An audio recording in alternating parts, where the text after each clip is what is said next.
Nabi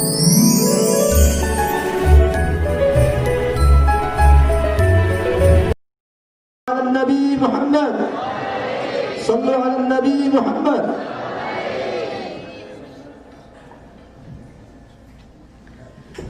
Assalamualaikum warahmatullahi wabarakatuh.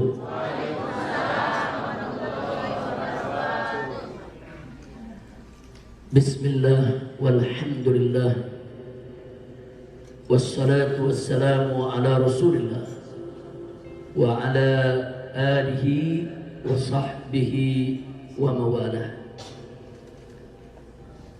Ahibba'il kiram, fi mithli hadhihi al-munasabati as-sa'idah wa bi mithli hadha al-ijtima' al-mubarak la ansa an usiyakum jami'an wa nafsi bi taqwallah wa bi ta'ati Rasulillah sallallahu alaihi wa alihi wa sahbihi wa sallam. فنسأل الله سبحانه وتعالى أن يهدينا إلى صراطه المستقيم ويجعلنا من المتقين ويدخلنا جنته جنة النعيم بحق سيد المرسلين والحمد لله رب العالمين. تقبل الله منا ومنكم فتقبل يا كريم. يا أهلا وسهلا بضيوف الرحمن، ya ahlan wa sahlan biduyufillah.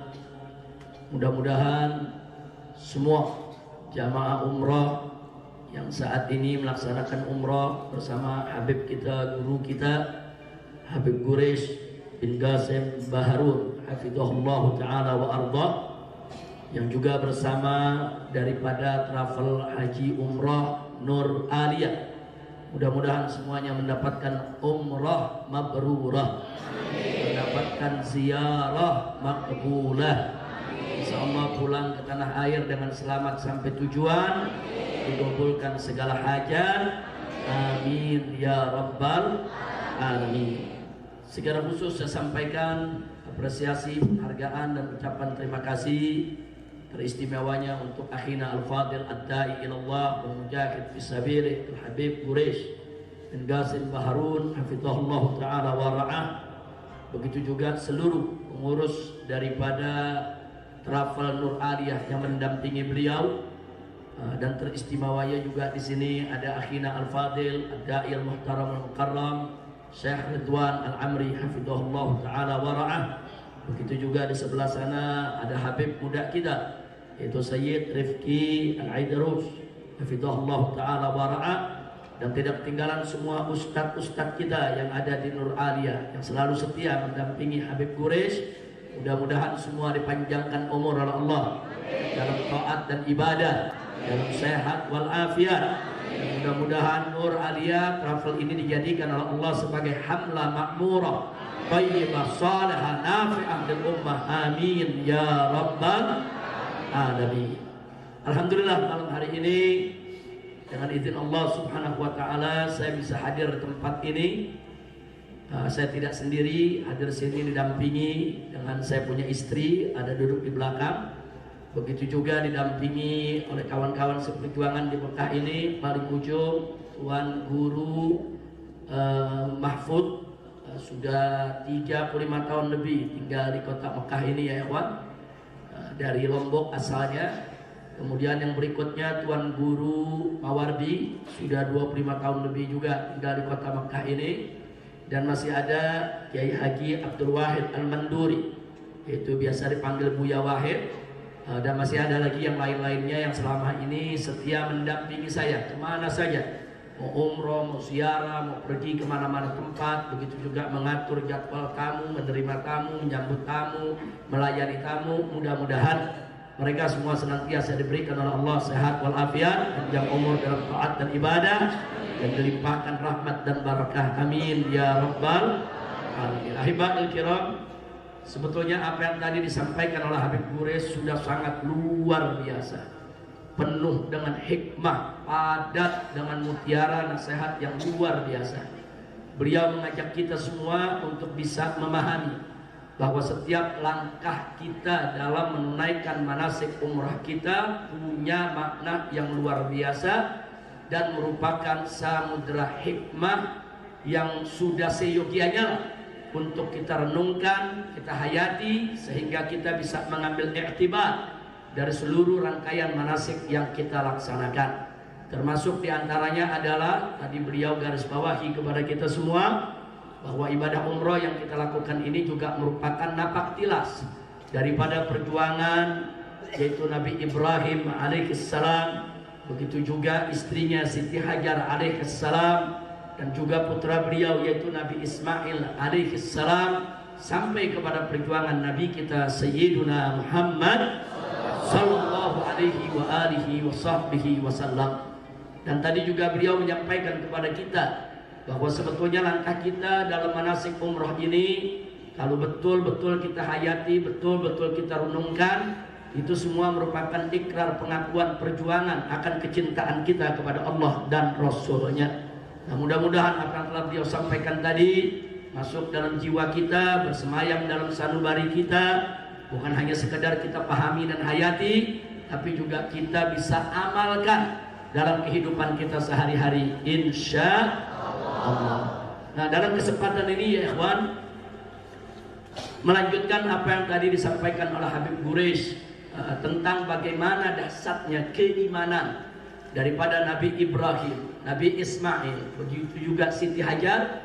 Ini mengingatkan saya kepada firman Allah dalam surat Al-Hujurat, di mana di sana Allah Subhanahu wa taala menyatakan, faqala ta'ala innamal mu'minuna alladzina amanu billahi wa rasulih thumma lam yartabu wajahadu bi amwalihim wa anfusihim fi sabilillah ulaika humus shadiqun. Shadaqallahul azim. Ayat ini luar biasa ya. Di sini Allah menyatakan innamal mu'minun. Innama itu adatun min adawatul hasr, yaitu suatu kata yang biasa digunakan dalam bahasa Arab untuk pembatasan. Jadi kalau disebutkan innamal mu'minun, bisa kita artikan sesungguhnya orang beriman itu hanya yang bagaimana? Alladzina amanu billahi wa rasulih, yaitu hanya orang-orang yang beriman kepada Allah dan Rasulnya. Thumma lam yartabu, kemudian mereka tidak pernah ragu dengan imannya ya Allah. Nah, di garis bawahi thumma lam yartabu, kemudian mereka tidak pernah ragu dengan mereka punya iman. Dan itu mereka buktikan. Bagaimana membuktikan ketidakraguan mereka dengan iman mereka? Wajahadu bi amwalihim wa anfusihim. Mereka berjuang, berjihad saudara, dengan harta mereka, dengan nyawa mereka fi sabilillah, yaitu di jalan Allah. Setelah itu Allah nyatakan ulaika humus shadiqun. Mereka itulah orang-orang yang lurus lagi benar, jujur dengan mereka punya iman saudara. Subhanallah. Kenapa tadi begitu mendengar uraian yang begitu indah dari Habib Quraisy Baharun hafizahullah taala wa arda fa qadarallahu amsal. Begitu beliau sampaikan kepada kita tentang kekuatan iman Nabi Ibrahim, Nabi Ismail, kemudian Siti Hajar. Kenapa kok saya ingat dengan ayat ini ya ikhwan? Karena apa yang ditunjukkan oleh Nabi Ibrahim, Nabi Ismail dan Siti Hajar adalah bentuk konkret iman tanpa keraguan. Nah, jadi yang ingin saya garis bawahi di sini adalah iman tanpa keraguan. Nah, jadi dalam ayat tadi orang yang disebut mukmin itu, mukmin sejati, mukmin hakiki, adalah orang yang beriman kepada Allah dan Rasulnya, dan dia nggak punya keraguan dengan imannya ya. Artinya nggak punya keraguan dengan imannya, apa saja yang diperintahkan Allah dan Rasulnya dia kerjakan. Tanpa banyak komentar, tanpa banyak mengeluh, tanpa banyak yaitu keluhannya Allah. Nah kemudian begitu juga apa saja yang dilarang oleh Allah dan Rasulnya dia tinggal, tanpa sedikit pun ragu-ragu untuk meninggalkannya sudah. Jadi orang-orang semacam inilah yang disebut mukmin yang sejati. Itu yang tadi Allah katakan summa lam yartabu, mereka tidak pernah ragu dengan iman mereka ya Allah. Nah, sekarang mari kita lihat Nabi Ibrahim alaihissalam, betapa luar biasa. Nah, sudah sekian lama sampai umur lanjut usia menanti kedatangan anak saudara. Diceritakan dalam riwayat bahwa Nabi Ibrahim itu mendapatkan anak usianya sudah mencapai 80 tahun ya. Usia ini sudah cukup lanjut, sudah cukup tua. menanti minta kepada Allah untuk punya keturunan. Begitu dapat keturunan, saudara, Allah perintahkan untuk melepaskan anaknya tadi di satu tempat yang tandus, yaitu di Mekah ini ya. Tadi sudah diuraikan dengan panjang lebar. Saudara, secara logika, saudara, orang tua mana yang cinta kepada bayinya yang lama dinanti mau meninggalkannya di padang pasir? Secara logika, saudara, secara logika orang tua mana yang tega meninggalkan anak dan istrinya di satu tempat yang tidak ada penduduknya? Ketika itu Mekah tidak ada penduduknya ya, tidak ada perkebunan, tidak ada air, yang ada cuma pasir dan karang-karang bebatuan di tempat ini ya. Jadi bagaimana dahsyatnya iman Nabi Ibrahim? Nabi Ibrahim nggak peduli karena ini perintah Allah, ya kerjakan. Suka tidak suka, senang tidak senang, berat maupun ringan, karena ini perintah Allah, ya kerjakan. Itu namanya iman tanpa keraguan. Subhanallah. Nah, jadi saya nggak mau menceritakan lagi. Tadi udah luar biasa diceritakan sama Habib Gures itu sudah begitu luar biasa ya Pak. Nah, saya hanya ingin mengaitkan bahwa apa yang diceritakan oleh Habib Gures tadi, saudara, itu tidak lain dan tidak bukan merupakan bukti pelajaran buat kita. Itulah yang disebut iman tanpa keraguan. Nah, begitu juga Siti Hajar ya ikhwan. Siti Hajar begitu ditinggalkan di padang tandus seperti ini, saudara, tadi sudah diceritakan oleh yaitu Habib Gures. Nggak banyak pertanyaan, beliau cuma tanya, ya Ibrahim, wahai suamiku, ini kemauanmu atau kemauan Allah? Itu aja. Kalau kemauan Nabi Ibrahim, protes Siti Hajar. Mana boleh kau tinggalkan istri di tengah padang pasir begini? Mana boleh kau sia-siakan aku dan anak bayiku ini di tempat yang tidak ada penduduk semacam ini? Tapi begitu Nabi Ibrahim mengatakan bahwa ini perintah dari Allah, Siti Hajar nggak banyak bicara ya Wan, sami'na wa ata'na. Kalau memang ini perintah Allah, ya sudah, tinggalkan kami di sini. Subhanallah. Itu namanya iman tanpa keraguan. Enggak protes kepada Allah. Enggak protes, ya Allah kok perintahnya begini, ya Allah kok aku ditinggalkan di padang tandus. Enggak, beliau punya iman. Kalau Allah yang perintahkan, pasti Allah yang akan jaga ya. Ini disebut iman tanpa keraguan, saudara. Ini mukmin yang sejati. Innamal mu'minuna alladzina amanu billahi wa rasulih tsumma lam yartabu.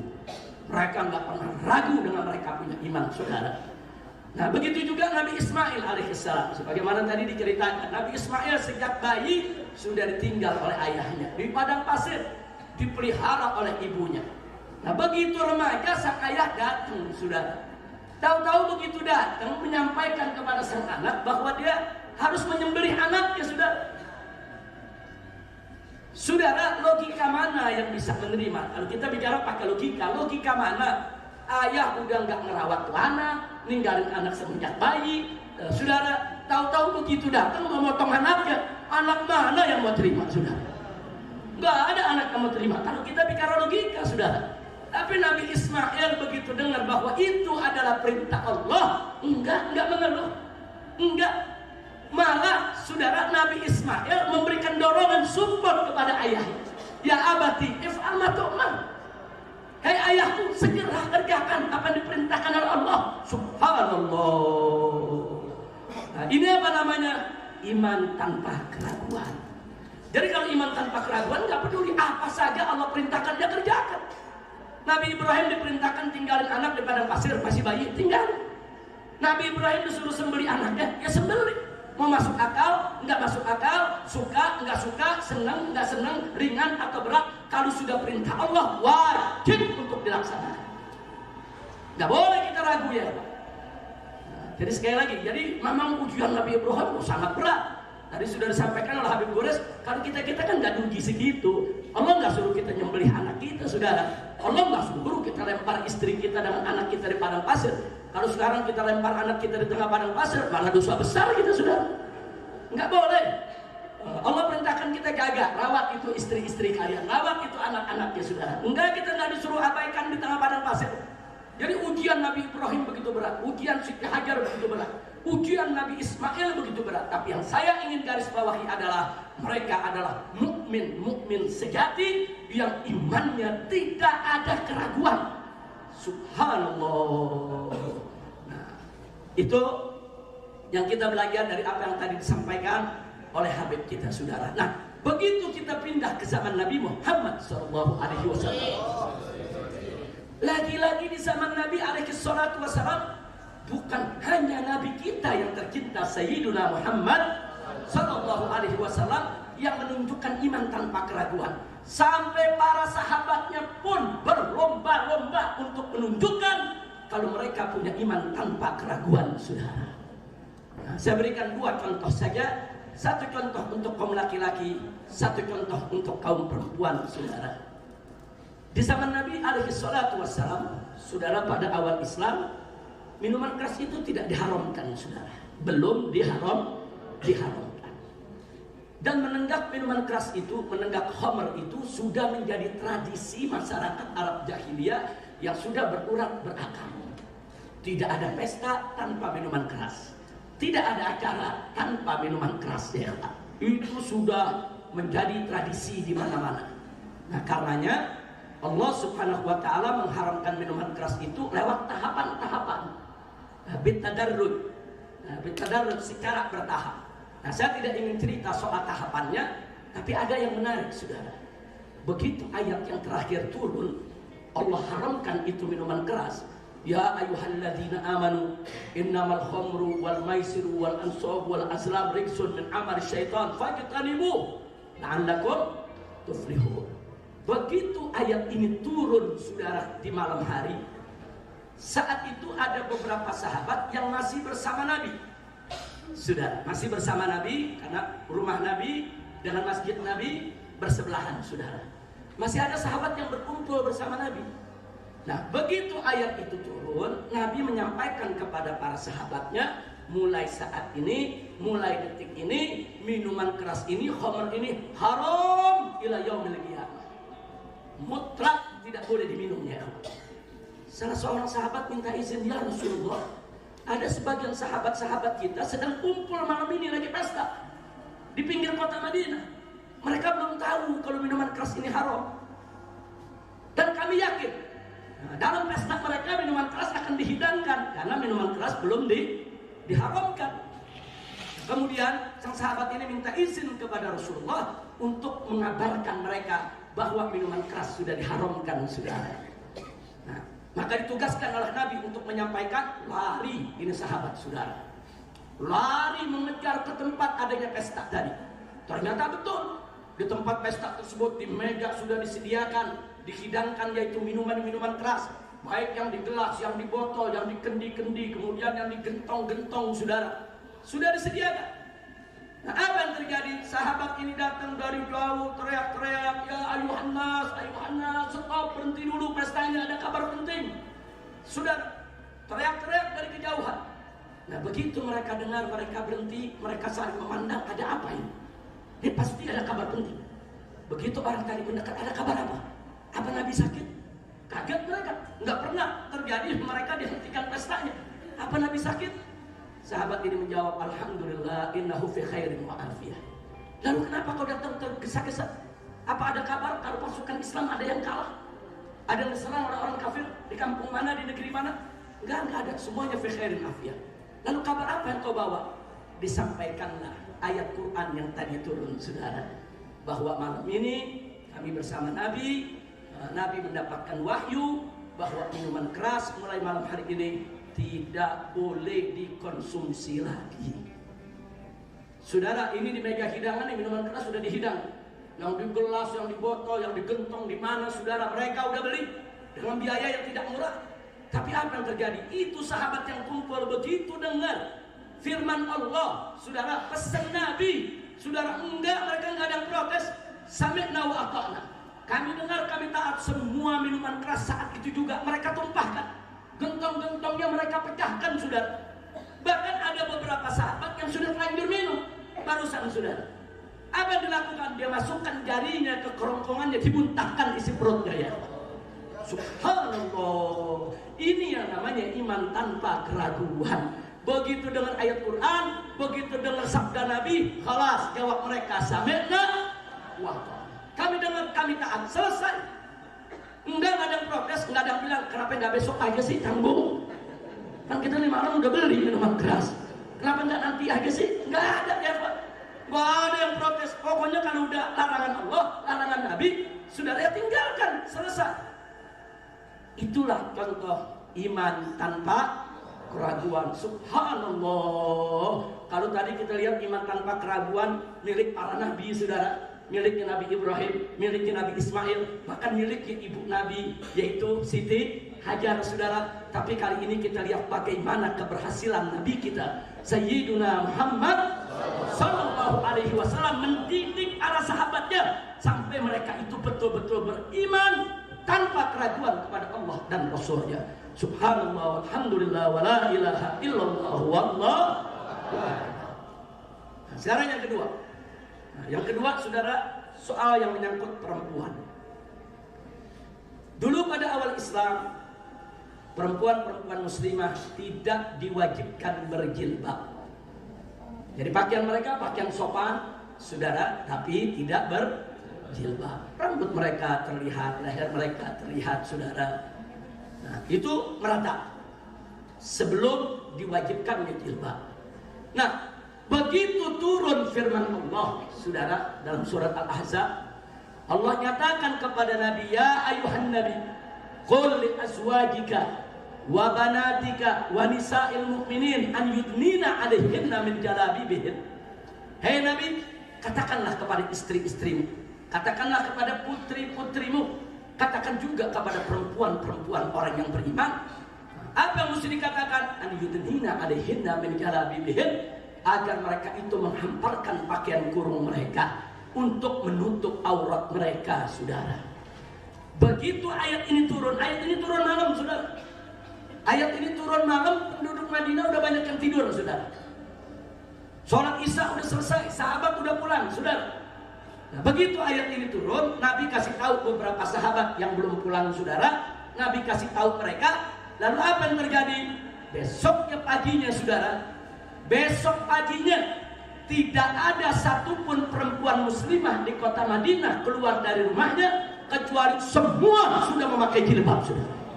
Subhanallah. Artinya apa? Iman tanpa keraguan.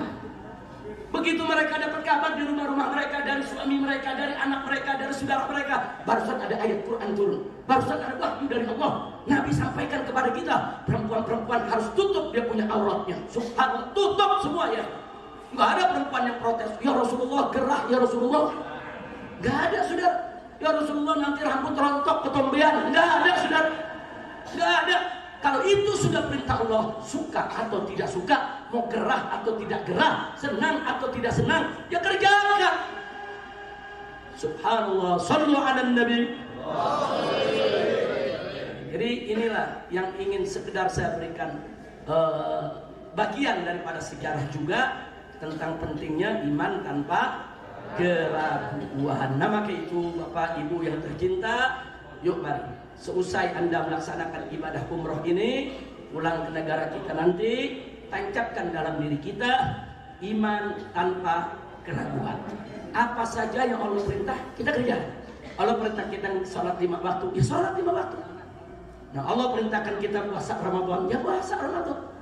Allah perintahkan kita untuk membayar zakat harta kita, ya bayar zakatnya, saudara. Nggak usah pakai cari hilah, pakai cari cara untuk keluar dari kewajiban. Jangan, kerjain aja, saudara. Kerjain. Allah perintahkan kita untuk melaksanakan ibadah umroh, haji, ya kerjakan, saudara. Nah, tanpa banyak basa-basi, tanpa banyak mengeluh, saudara, kerjakan. Itu bukti iman tanpa keraguan. Nah, Allah melarang kita makan riba, jauhkan diri dari riba ya. Allah melarang kita untuk mencuri, untuk korupsi, saudara, ya jangan mencuri, jangan korupsi. Nah, Allah melarang kita daripada perbuatan zina, daripada menenggak minuman keras, daripada perjudian, tinggalkan itu semua. Nah, jadi apa yang diperintahkan oleh Allah kita kerjakan, apa yang dilarang oleh Allah kita tinggalkan. Begitu juga Nabi.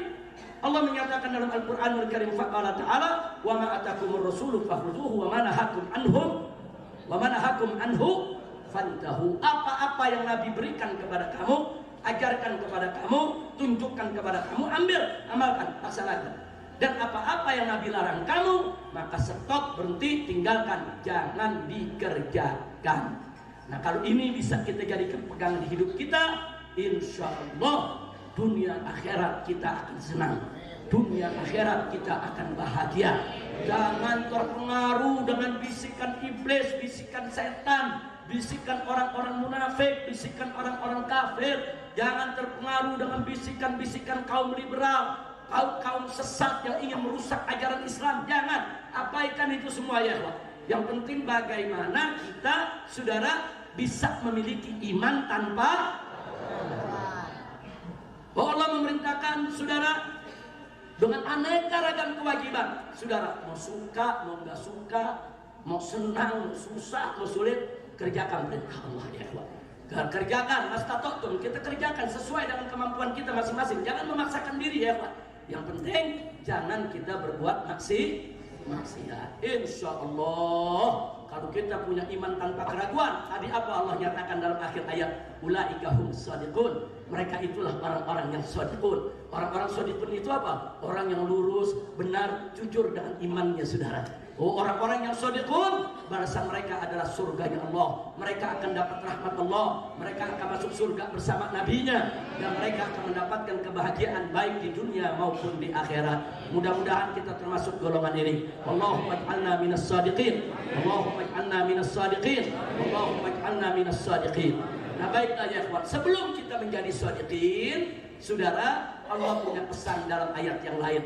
Ya ayyuhalladzina amanu taqullaha wa kunu ma'as shadiqin. Hai orang-orang yang beriman, bertakwalah kamu kepada Allah, wa kunu ma'as shadiqin. Bersamalah kamu dengan orang-orang yang jujur, orang-orang yang benar. Saudara, jadi kalau kita belum masuk minas shadiqin, paling tidak kita bergaul dengan orang yang shadiqin, saudara. Bergaul dengan ulama-ulama yang salihin, bergaul dengan habaib-habaib yang salihin, bergaul dengan masyaikh yang salihin. Kita hadiri majelis mereka, kita ambil ilmu mereka, kita tabarruk saudara dengan keberkahan yang Allah limpahkan kepada mereka saudara. Kalau kita belum jadi minas shadiqin, maka kita bergaulah dengan orang-orang yang shadiqin. Karena begitu kita bergaul dengan orang-orang shadiqin, nanti kita dapat berkahnya ya Allah. Kita akan dapat berkahnya. Nah, sehingga kehidupan kita akan mulia, kehidupan kita akan dimuliakan oleh Allah, dan kehidupan kita juga akan ikut lurus insya Allah. Kira-kira saya sampaikan jelas tidak? Jadi berusahalah kita bergaul dengan orang-orang yang sodik. Yang sodik bagaimana? Jujur, lurus, benar, nggak pernah bohong saudara, nggak pernah khianat.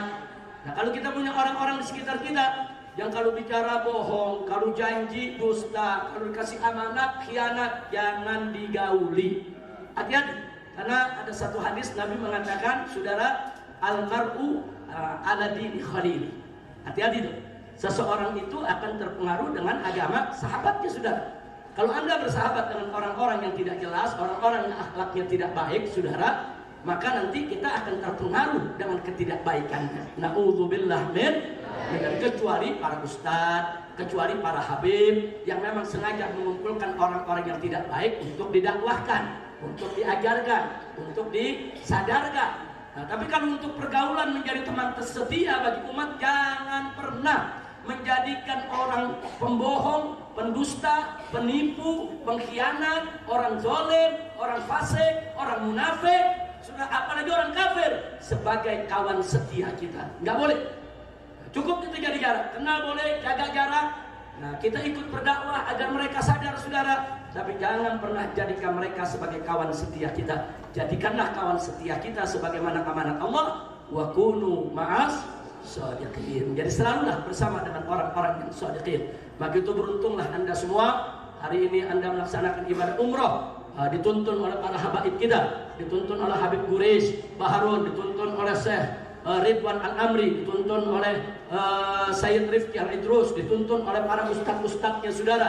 Alhamdulillah Anda dituntun oleh orang-orang baik, orang-orang yang selama ini dikenal istiqomah di dalam dakwah, orang-orang yang dikenal selama ini selalu mengatakan yang hak itu hak, yang batil itu batil. Insya Allah kita semua sudah bersama ma'as shadiqin. Amin ya rabbal alamin. Nah, kalau kita sudah bersama ma'as shadiqin, besok kita tingkatkan setingkat lagi. Bagaimana kitanya yang menjadi minas shadiqin. Amin ya rabbal alamin. Nah, sebagai penutup ya kawan, setelah panjang lebar saya sampaikan hal tersebut tadi, saudara, kenapa saya merasa hal ini sangat penting untuk disampaikan. Hati-hati dalam kehidupan kita berbangsa dan bernegara di Republik Indonesia. jangan pernah lepas iman tanpa keraguan. Nah, artinya apa? Artinya hukum Allah dan hukum Rasul, Al-Quran dan hadis. Al-Quran yang diturunkan Allah, hadis yang dibawa oleh Nabi alaihi salatu wassalam, harus kita jadikan di atas kepala kita dan harus kita junjung tinggi-tinggi. Tancapkan di sanubari Anda yang paling dalam, saudara, bahwa kitab suci selalu di atas konstitusi. Hati-hati, jangan terpengaruh.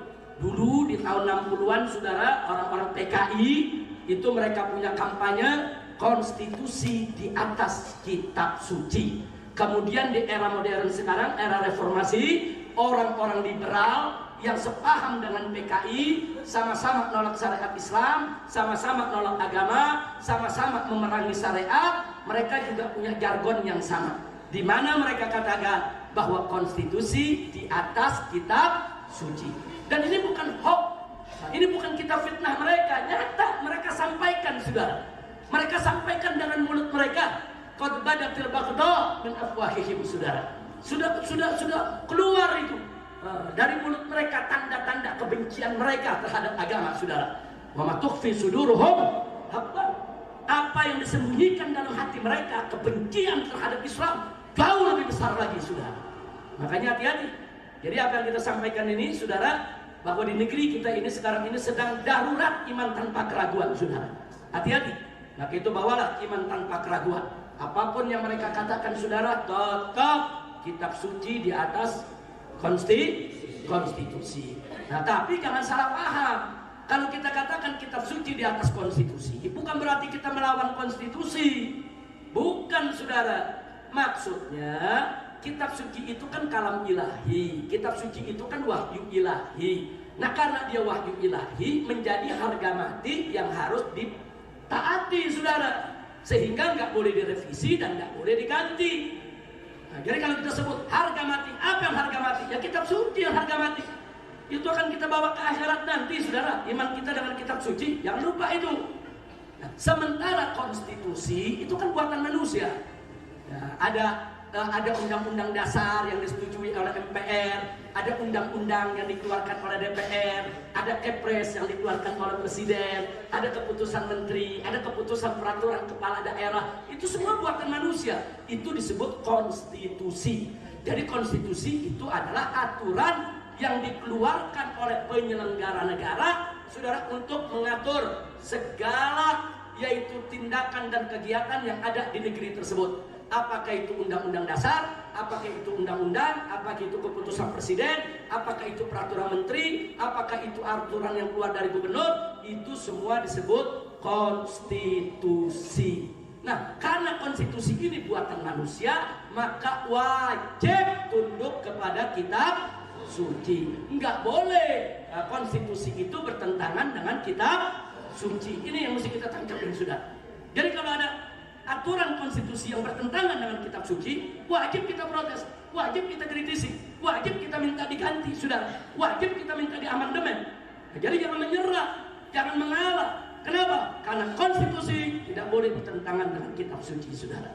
Nah, oleh karenanya kesimpulannya, kalau ada aturan konstitusi yang sejalan dengan kitab suci, sami'na wa ata'na, kita taati, kita jalankan itu aturan. Aturan kepala desa, aturan camat, aturan bupati, aturan wali kota, aturan gubernur, aturan presiden, aturan menteri, selama sejalan dengan kitab suci, tidak bertentangan dengan syariat, enggak menghalalkan yang haram, enggak mengharamkan yang halal, sami'na wa ata'na, kita patuhi ya, sebagai warga negara yang baik. Tapi manakala konstitusi, aturan yang dikeluarkan oleh pemerintah, saudara, bertentangan dengan syariat, bahkan menantang Al-Quran dan hadis, mengharamkan yang halal, menghalalkan yang haram, wajib untuk kita lawan, ya Allah. Gak ada kompromi kalau soal itu, ya Allah. Nah, itulah yang saya maksud tadi, tanamkan iman tanpa keraguan. Kira-kira jelas tidak?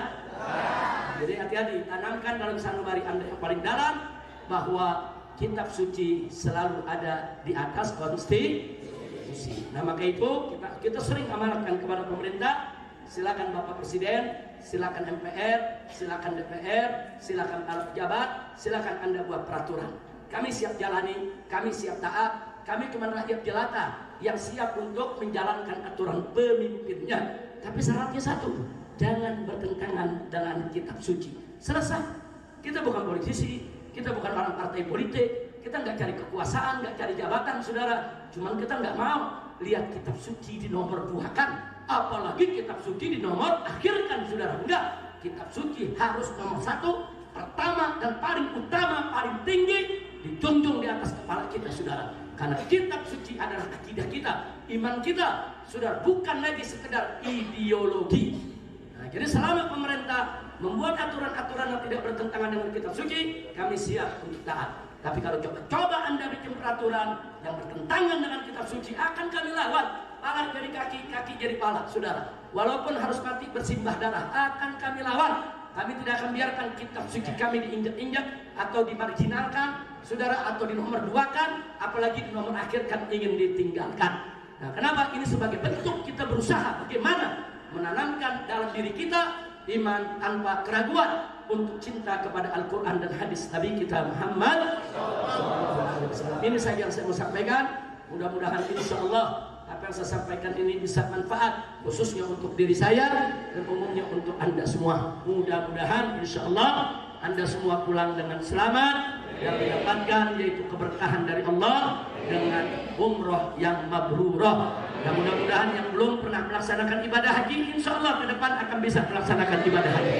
Hari ini umrohnya, besok hajinya. Amin ya rabbal alamin. Insya Allah. Sebagai penutup, ya kawan, untuk menghilangkan penasaran, saya yakin di sini banyak yang nanya ini, diam-diam di hatinya nanya, Habib Rizik kapan sih pulang? Betul? Jawab jangan. Nggak usah deh. Jawab jangan. Nanti kalau umroh lagi.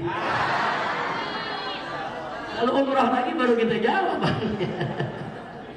Time singkat saja kita jawab ya kawan. Perhatikan baik-baik.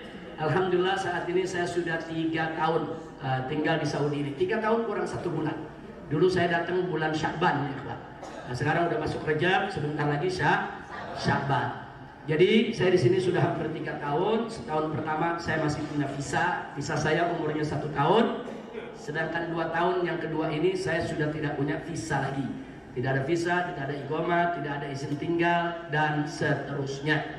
Nah, kenapa? Nah, di sini yang perlu saya sampaikan adalah bahwa saya, saudara, dicekal oleh pemerintah Saudi atas permintaan pemerintah Indonesia. Jadi sekali lagi dicekal. Yang mencekal siapa? Yang mencekal bukan pemerintah Indonesia. Pemerintah Indonesia tidak punya yurisdiksi, tidak punya kewenangan di Saudi ini. Yang mencekal tetap pemerintah Saudi. Tapi yang minta dicekal itu pemerintah Indonesia. Nah, kalau ada yang nanya, dari mana saya tahu, saudara? Kok Habib bisa mengatakan ini pemerintah Indonesia yang minta? Saudara, kita punya 4 indikator. Walaupun pemerintah Indonesia sampai hari ini masih membantah, saudara, katanya bohong, mereka nggak mencekal dan seterusnya. Tapi ada 4 indikator yang mereka tidak bisa bantah sampai saat ini. Yang pertama, saudara, saya mendapatkan lembaran surat pencekalan tersebut dari keimigrasian Saudi. Di sana ditulis bahwa alasan pencekalan saya adalah asbabun amniyah, artinya sebab keamanan. Nah, artinya saya dicekal bukan karena pelanggaran, bukan. Nah, di pencekalan itu biasanya disebut, kalau pelanggaran disebut mukhalafatul qanun, mukhalafatul anzimah, atau takhalluf anin nizam, saudara. Nah, itu kalau ditulis takhalluf anin nizam atau mukhalafatul qanun atau mukhalafatul anzimah, berarti saya melakukan pelanggaran. Tapi di situ ditulis saya dicekal dengan alasan keamanan, berarti alasannya adalah politis, saudara. Untuk keamanan siapa? Wallahu a'lam. Apa untuk keamanan saya atau ada satu pihak yang takut keamanannya diganggu oleh saya? Nah, wallahu a'lam. Pokoknya untuk keamanan. Apa untuk keamanan saya nggak diganggu orang? Atau kalau saya pulang ada pihak yang takut saya ganggu? Nah, ini kan keamanan juga ya, kawan. Ini namanya bahasa politik ya, kawan. Itu yang pertama. Yang kedua, saya di sini kan dipanggil oleh otoritas Saudi. Dan saya tanya kepada mereka, kenapa saya dicekal? Nah, jawaban yang kita dapat, ya ini adalah permintaan pemerintah Indonesia. Jadi dua ini sudah cukup ya kawan. Kalau pemerintah Indonesia berada di balik daripada pencekalan ini. Nah sekarang yang ketiga. Nah begitu pemerintah Indonesia membantah, ada yang menarik ya kawan. 2 tahun yang lalu Duta Besar Saudi yang ada di Jakarta, yaitu Syekh Usama Asy-Syuaibi. Beliau orang baik, jazahullahu khairal jaza. Beliau ditanya oleh TV One. Nah, di TV One diwawancarai, Pak Dubes, kenapa Habib Rizik tidak dilepas? Kenapa nggak boleh keluar dari Saudi? Apa jawabnya ya kawan? Jawabnya menarik. Beliau jawab dengan bahasa Inggris. Beliau katakan, kami pemerintah Saudi siap melepaskan pulang Habib Rizik kapan saja. Tapi Anda tanya dulu kepada pemerintah Anda. Dubes ini ngomong sama wartawan TV One. Anda tanya dulu sama pemerintah Anda. Apakah pemerintah Anda sudah siap untuk menerima Habib Rizik? Kalau sudah siap, kami pulangkan. Kalau nggak siap, ya saja Habib Rizik di Mekah. Saya mau tanya sama yang hadir di sini. Ini dari jawaban ini jelas berarti yang minta saya nggak pulang siapa? Bukan pemerintah Saudi, saudara. Dan sampai hari ini pemerintah Indonesia nggak berani membantah ucapan duta, saudara. Padahal saya berharap kalau betul pemerintah Indonesia tidak terlibat, kalau betul pemerintah Indonesia tidak meminta saya dicekal, mestinya pemerintah Indonesia, saudara, bantah dong. Itu ucapannya duta, bantah. Oh itu Duta Besar Saudi bohong, kami nggak pernah minta. Duta Besar Saudi itu menyebarkan hoax. Saya tunggu kalimat itu, saudara. Tapi pemerintah Indonesia nggak berani mengatakan itu. Kenapa? Sebab kalau pemerintah Indonesia ngomong begitu, nanti Dubes Saudinya nunjukin suratnya, saudara. Nah, makanya nggak berani dibantah. Yang terakhir, yang keempat, saudara. Yang keempat kemarin pada saat reuni 212 tahun 2019, baru 3 bulan yang lalu, bulan Desember, saya udah niat mau pulang, mau ikut hadir dalam reuni 212, saudara. Saya bujuk pemerintah Saudi untuk mencabut cekal saya, saudara. Kita bujuk terus di sini bagaimana caranya. Nah ada yang menarik, begitu di Indonesia ramai soal kepulangan saya, lagi-lagi Duta Besar Saudi dikepung oleh wartawan. Kali ini Duta Besar yang baru. Nah ini sekarang Duta Besar yang baru namanya Syekh Ishaq At-Thaqafi Al-Qahtani. Nah, waktu beliau keluar dari kantornya Pak Mahfud, Menko Polhukam Republik Indonesia, beliau ditanya oleh wartawan. Semua televisi. Pertanyaannya adalah, Pak Duta, bagaimana status Habib Rizik saat ini? Jadi mau tahu statusnya bagaimana? Dicekal apa enggak atau bagaimana?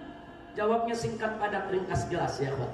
Beliau mengatakan status Habib Rizik saat ini adalah hasil negosiasi tingkat tinggi antara pejabat tinggi Saudi dan pejabat tinggi pemerintah Indonesia.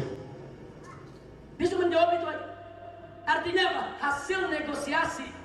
Nah kalau hasil negosiasi kan berarti ada perundingan, ada pertemuan, saudara, ada kesepakatan di antara pemerintah Indonesia dengan pemerintah Saudi. Nah di sini saya sampaikan hormat saya kepada pemerintah Saudi. Kenapa? Pemerintah Saudi jujur, nyekal saya, ngaku, kan jujur. Sementara pemerintah Indonesia, saudara, nggak jujur, minta nyekal, nggak ngaku, udah nggak ngaku, nyalain lagi. Dia bilang saya bohong lah, bikin fitnah lah, bikin hoax lah, saudara. Udah gitu sampai ngomong apa? Ada pejabat yang ngomong, itu Habib Rizik takut pulang. Bukan saya yang takut pulang, rezim Jokowi takut saya pulang. Kira-kira jelas tidak? Ya kalau kita membuktikan, ya kita buktikan. Suruh pemerintah Indonesia, saudara, cabut surat permohonan cekalnya.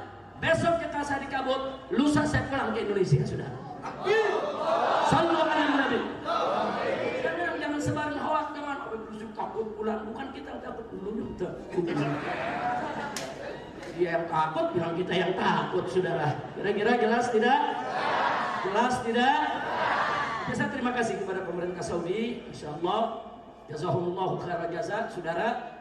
Karena selama 3 tahun saya di sini oleh pemerintah Saudi, mereka tidak pernah mengganggu saya. Mereka memperlakukan saya dengan sangat baik. Mereka menghormati kita, menghargai hak-hak kita.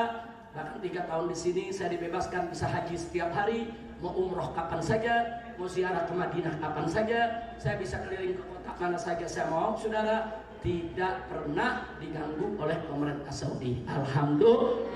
Hada min fadli Rabbi liyabluwani ashkur am akfur. Ini adalah karunia Allah Subhanahu wa taala. Padahal peraturan Saudi Anda tahu sendiri, saudara. Kalau Anda punya visa dalam 1 hari Anda ditangkap. Kalau nggak percaya coba aja. Kira-kira percaya gak? Anda punya visa umroh kan? Punya. Visa umrohnya berapa lama? Sebulan, 30 hari. Nah, coba lebihin 31 hari. Itu akan ditangkap, diborgol, dipenjara, dikenakan denda, saudara, dideportasi di bulan. Nggak sampai di situ, saudara. Blacklist 3-5 tahun nggak boleh ke Saudi lagi. Nggak sampai di situ, muassasah yang memberikan visanya dicabut izinnya. Termasuk travelnya juga, saudara, bisa dicabut izinnya. Nah, jangan lupa dong. Kalau nggak percaya, coba aja. Kalau nggak percaya, coba berapa nanti. Nah, jangan, pokoknya jamaah umroh yang tertib. Jangan coba-coba melanggar. Saudi ini sangat ketat. Pemerintah Saudi ini sangat ketat sekali, saudara. Anda terlambat sehari akan jadi urusan besar. Nah, kenapa saya cerita begini? Saya ingin menunjukkan disinilah pertolongan dan anugerah Allah. Saya sudah 2 tahun, bukan sehari lagi. Sudah 2 tahun, saudara, habis nggak? Mereka nggak tangkap, mereka nggak ganggu, mereka nggak borgol, mereka nggak deportasi, saudara. Dan saya masih tetap minta kepada mereka agar kekal dicabut. Doakan saja. Bulan ini mereka sedang mempertimbangkan. Mudah-mudahan kalau mereka mempertimbangkan, mereka kabulkan. Karena 3 hari yang lalu di Indonesia sudah ada pernyataan. Duta Besar Saudi di Indonesia 3 hari yang lalu menyatakan Habib Rizik mau pulang kapan saja silakan. Jadi artinya pernyataan itu resmi sudah keluar dari Kedutaan Besar Saudi. Nah, sekarang saya di sini mau coba jalankan prosesnya. Kan pulang nggak bisa begitu pulang aja. Pulang kan harus diurus suratnya dulu ya kawan. Nah, kita akan coba proses ini saya lalui. Paling tidak itu ada sinyal, ada green light, ada lampu hijau yang sudah bagus.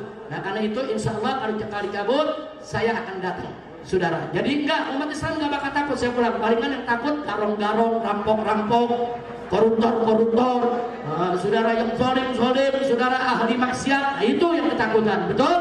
Nah, jadi sekarang saya tanya, setuju gak saya pulang? Yakin? Doain gak saya pulang? Amin.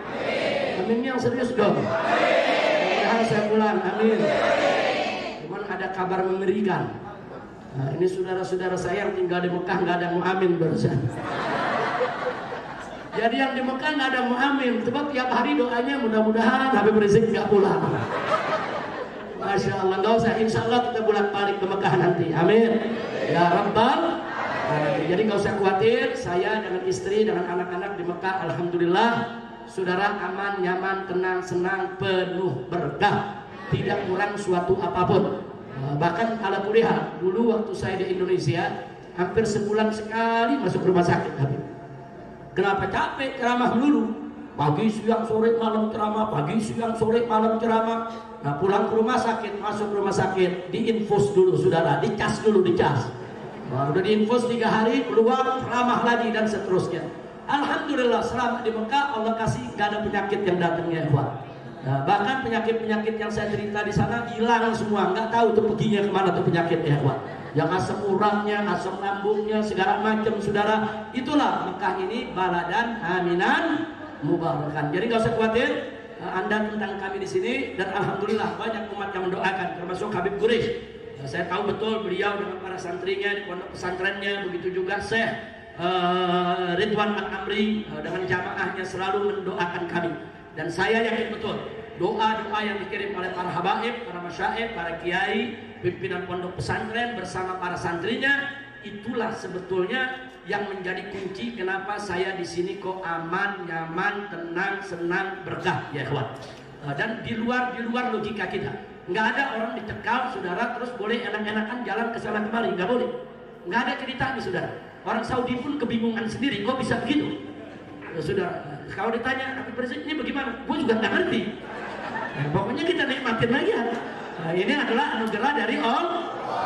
Nah, doakan agar cekal saya dicabut, saya segera pulang. Insya Allah nanti kita kumpul di Kuningan bersama Habib Quraisy dan yang lain. Dan itu saja yang bisa saya sampaikan. Terima kasih atas segala perhatian. Mohon maaf atas segala kekurangan. Jangan lupa, selama ada di Mekah ini, Anda umroh, Anda di tempat yang makbul, tolong doakan agar kami segera bisa pulang. Nah, sekali lagi saya ucapkan terima kasih kepada pemerintah Saudi Arabia.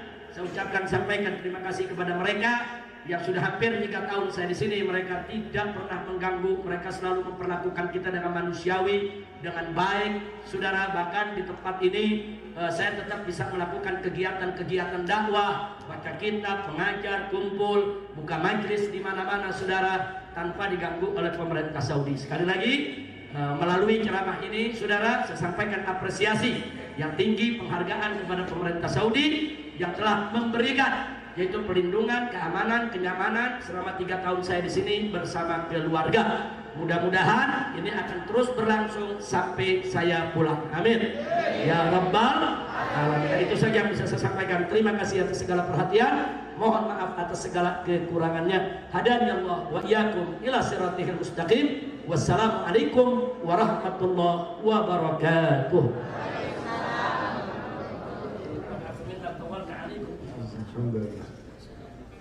Mewakili jamaah Habib Rizik, sebelum Habib pulang ke rumahnya dan kita juga pulang ke Indonesia, jamaah ini punya permintaan 2. Yang pertama wasiat, yang kedua ijazah. Mudah-mudahan Habib Rizik berkenan untuk memberikannya.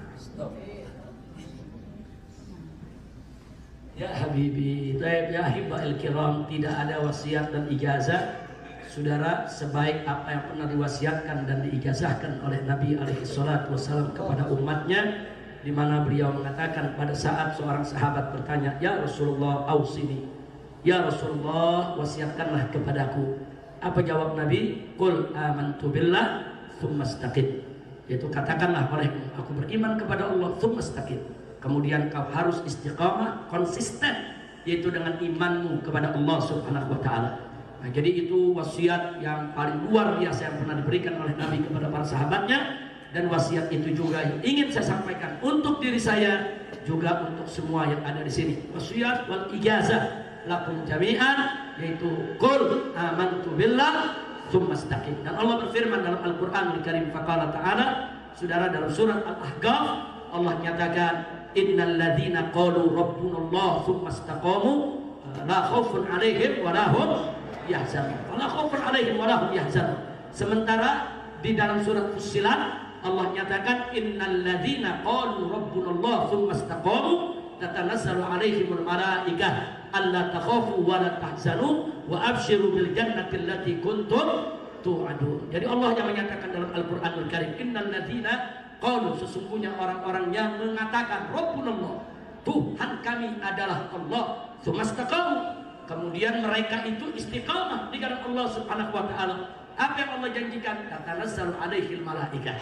Allah akan turunkan itu, malaikat akan turun berkerumun, saudara, untuk mengelilingi daripada orang-orang yang menyatakan sedemikian rupa dan orang-orang yang istiqamah. Kemudian para malaikat tadi, saudara, mendapat amanat dari Allah untuk menyampaikan, yaitu kepada orang-orang yang beriman dan istiqamah tadi, alla takhafu, jangan pernah kalian takut, wala tahzanu, dan jangan pernah kalian sedih, saudara, wa abshiru, dan terimalah berita gembira bil jannah, dengan surga allati kuntum tu'adun, yang engkau dijanjikan oleh Allah Subhanahu wa Ta'ala.